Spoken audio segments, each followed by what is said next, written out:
Welcome to the Build Your Reiki Business podcast. I'm Christian of Standing Stones Healing, founder of the Reiki Business Collective and creator of the Build Your Reiki Business program, sending blessings and best wishes to your Reiki business.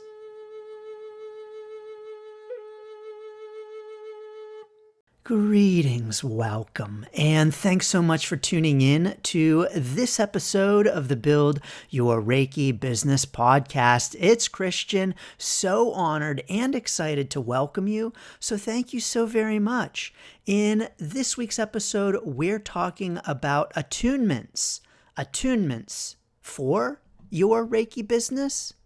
In your Reiki business? Just attunements.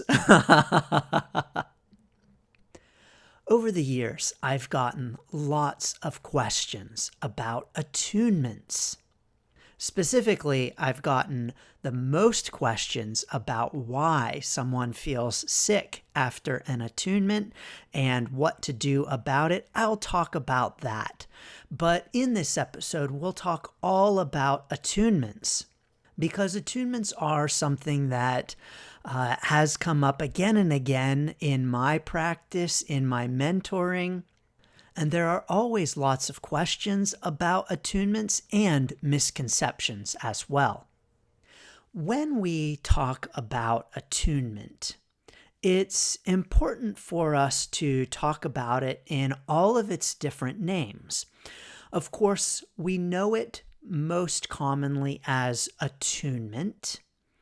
It's also called a placement or an initiation, depending upon the lineage. And of course, in the traditional system of Reiki, it's called Reiju.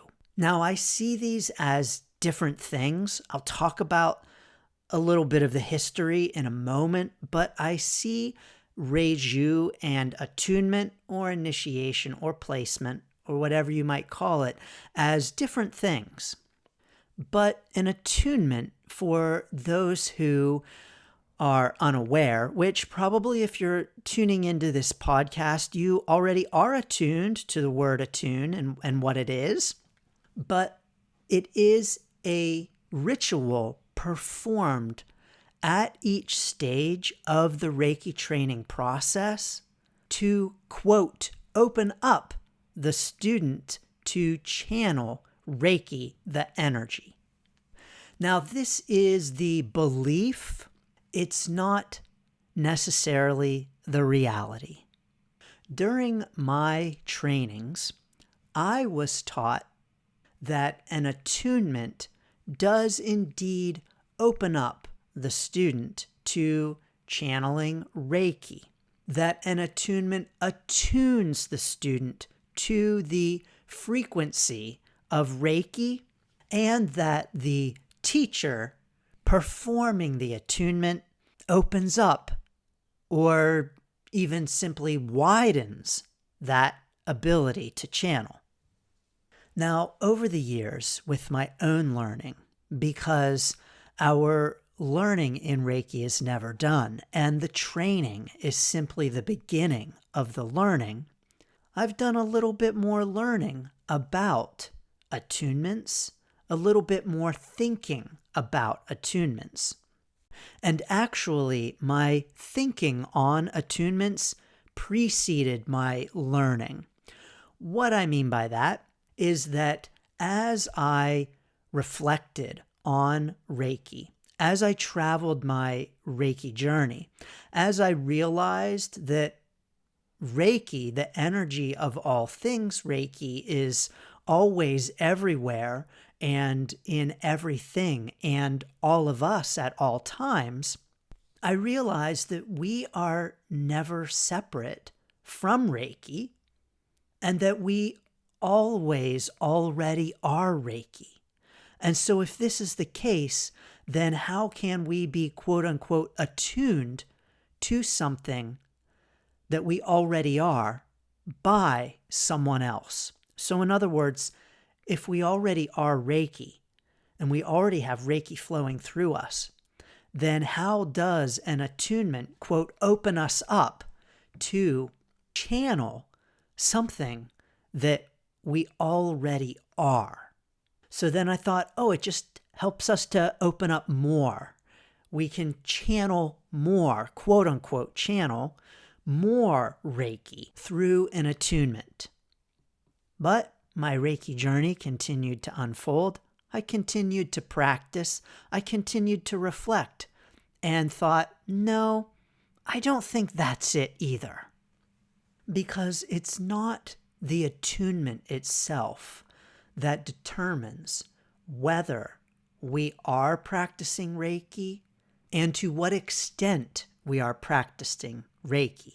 So if it was the case that each attunement made us a better practitioner or more able to quote unquote channel quote unquote more Reiki or quote better Reiki, then a level 3 practitioner automatically would be a better practitioner than a level 1 practitioner, no matter what their practices were, no matter how closely they attempted to live the precepts, no matter how much or how little they recognized the oneness.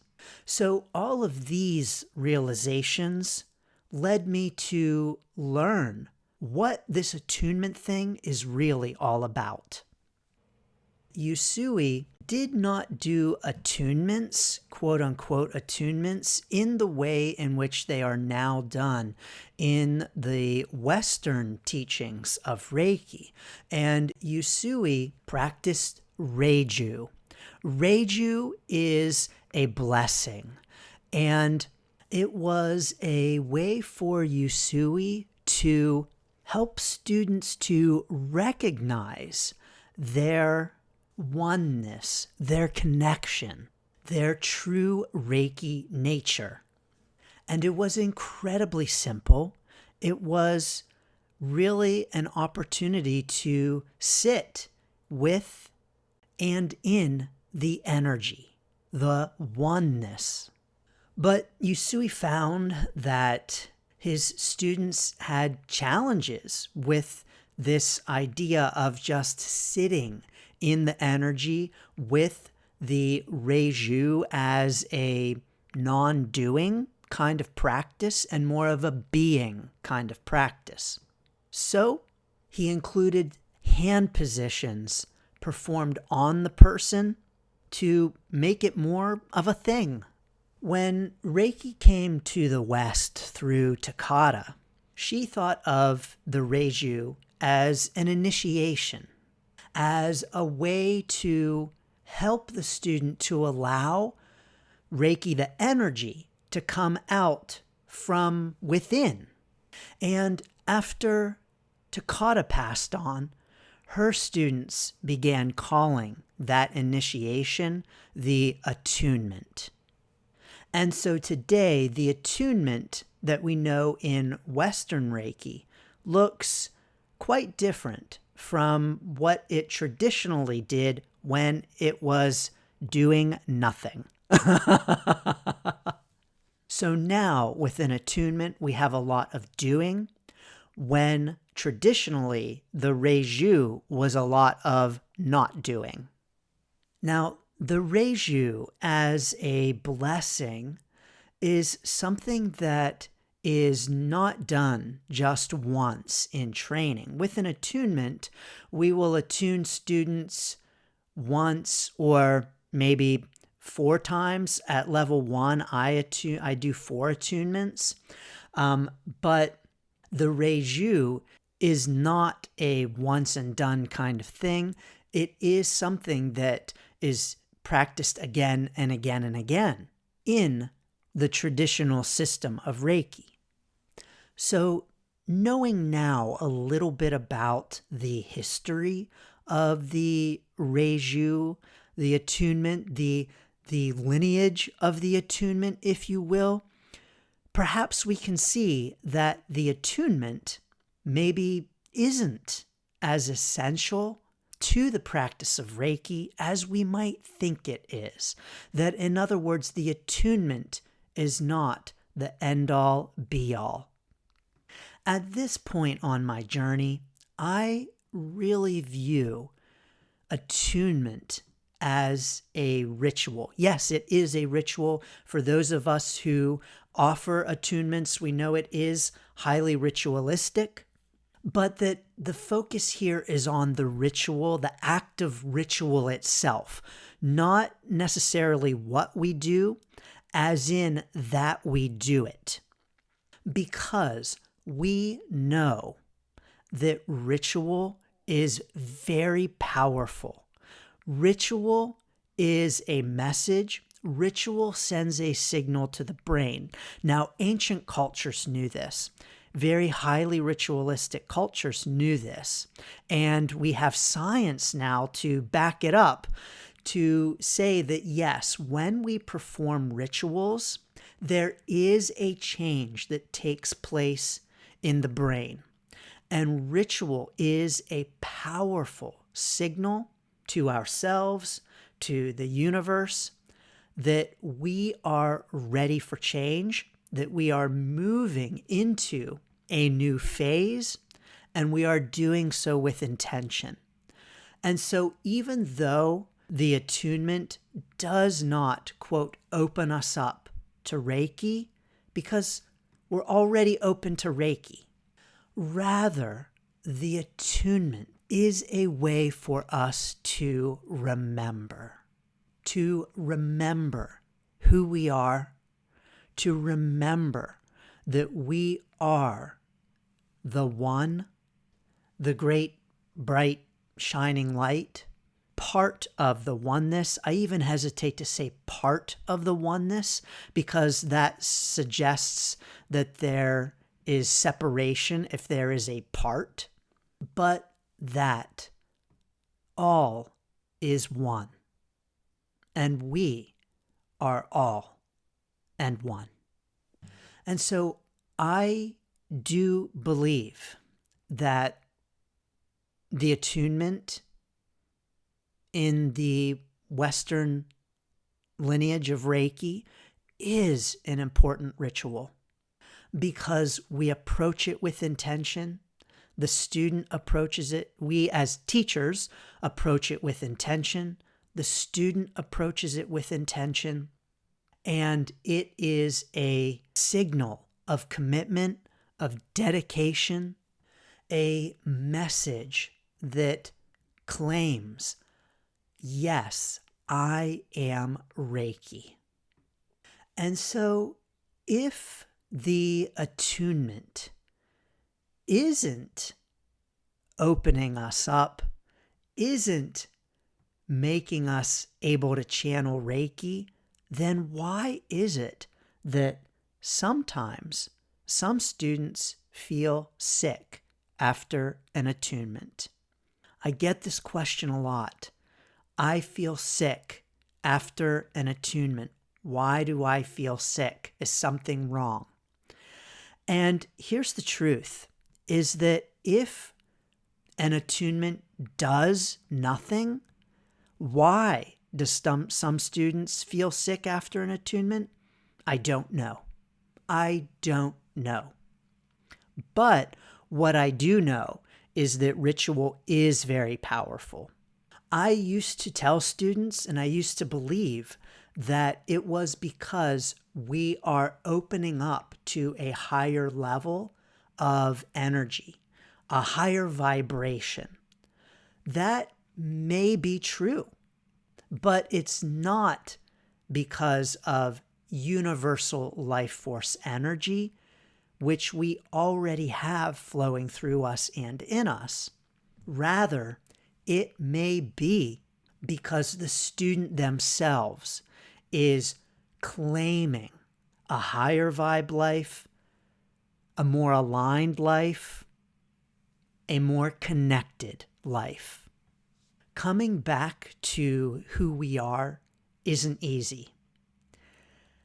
And if we are striving to live a life in greater alignment and resonance, that's going to have some bumps and challenges. And so if/when we have a student who feels sick after an attunement, that can happen. That does happen. And if this has happened to you or to your students, you didn't do anything wrong. The students didn't do anything wrong. I personally didn't feel any different after any of my attunements. Now, I enjoyed the attunements. They were very relaxing. I really felt the energy. I felt the connection. It felt great. And I did not have any kind of after effects that I could notice. But you're not doing anything wrong. Your students aren't. If you don't feel anything, it doesn't mean that the attunement didn't work. And so I want to encourage us that if this does happen after an attunement, whether we're the student or the teacher, it is all okay. And if it doesn't happen, it's all okay as well. But when I have a student who doesn't feel well after an attunement, I simply encourage them to practice self-Reiki. And of course, the 21-day cleanse of self-healing after the attunement includes self-Reiki, and I simply encourage them to adhere to that. Of course, grounding, breathing, other practices can also help with anything that might come up after an attunement, whether emotional, physical, or whatever it might be. Just as an aside, as always, if we have students or clients who are experiencing physical sickness after a session or an attunement, it's important always to rule out anything medical and to have them seek medical assistance and the advice of licensed professionals, medical or mental health, if any of their symptoms have not gone away in a couple of days. Because, of course, they may have nothing to do with Reiki at all. Another question I get is, how do I prepare for an attunement? And I like to encourage my students to prepare for an attunement with 21-day cleanse practices. Of course, they don't have to, but things like just simply being more mindful of our eating, the kind of content that we are consuming, the kinds of thoughts that we are having, those are important at any time. And I do encourage my students when they ask, what do I need to do to prepare, that they can consider some of those practices, a greater level of mindfulness, and setting the intention. But of course, there's nothing that a student has to do to prepare for an attunement. There's a lot to say about attunements, and Reiki too. But do you offer attunements? Do you teach Reiki and attune students? Do you offer Reiki? What are your thoughts on the whole attunement question? What do you tell students when they get sick after an attunement? Join us in the Reiki Business Collective Facebook group and tell us all about it at facebook.com/groups/Reiki Biz. Sending lots of blessings and best wishes to your Reiki business. Thanks for tuning in to the Build Your Reiki Business podcast. Please like, share, subscribe, and send to a friend. Learn more about the Build Your Reiki Business program at standingstoneshealing.com/build, sending blessings and best wishes to your Reiki business.